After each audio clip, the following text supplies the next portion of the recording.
خلالی اماکیف همراه نبیره‌هایش به نزد نیمپیکره پسر قهرمانش رستم اماکیف برای عیادت می‌آیند. رستم اماکیف کماندیر گروه زودعمل نزد کمیته امنیت ملی جمهوری تاجیکستان بود. در حادثه های روزهای 14 16 سپتامبر سال 2015 در مبارزه بر ضد گروه های تروریستی او قهرمانانه هلاک گشت.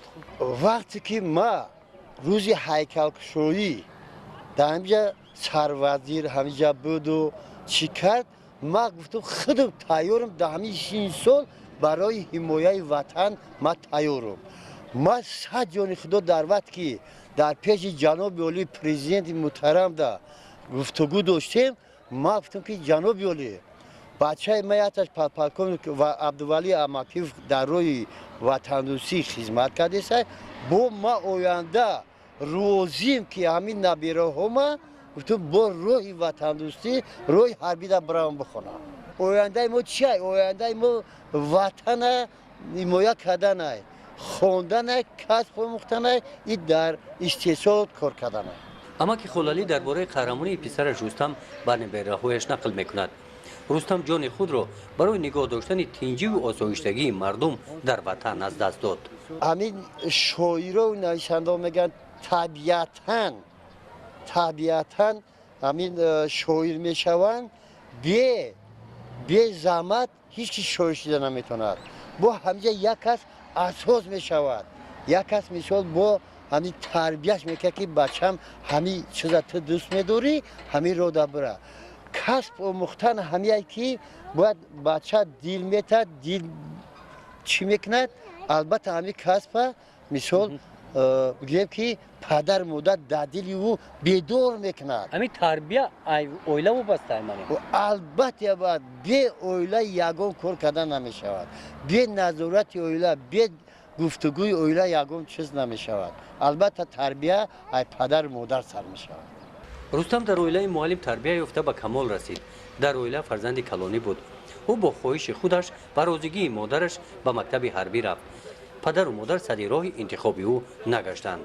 رستم جانم وقتی مکتب حربی دا داخل کردم، همان به من گفت که در این سالی وضعیت وزمین برای چی بچه تا مکتب حربی داخل کرد. من در امو وقت گفتم که بچه من به من را شیرینه و امومالی رامون با اوچش شیرین نیست که دولت تبا اوده گرفته او در دوره دولت تبا اوده گرفته.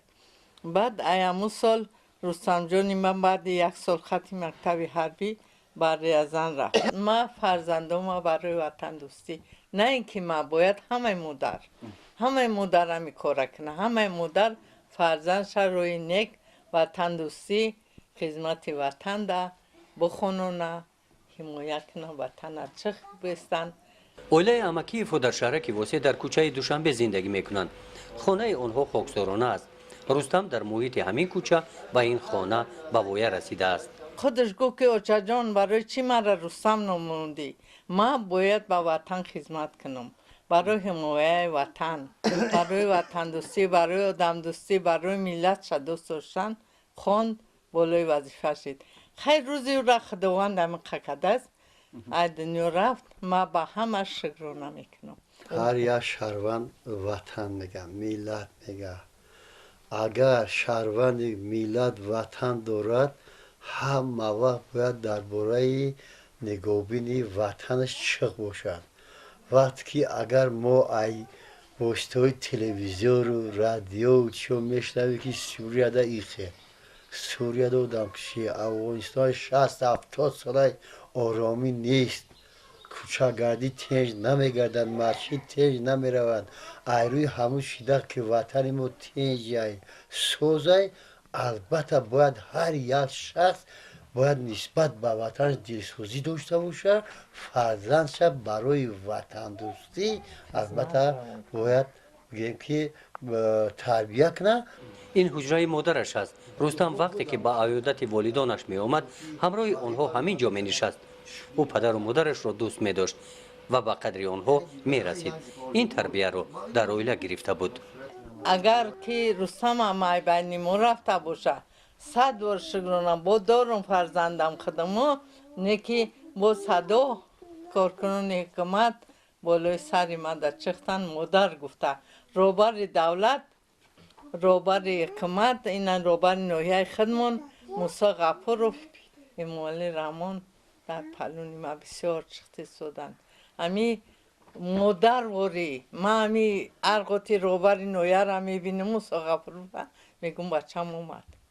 بازم که ما در تربیه وطن دوستی خودمون کلان شدیم، بازم فرزند از سن 9 سالگیش 8 سالگیش همین گفتن در که بچم دولت چیه، مثال مادر چیه، این کی باید وطن باید حمایت کند، اما دل بچه را پدر مادر باید جا کند.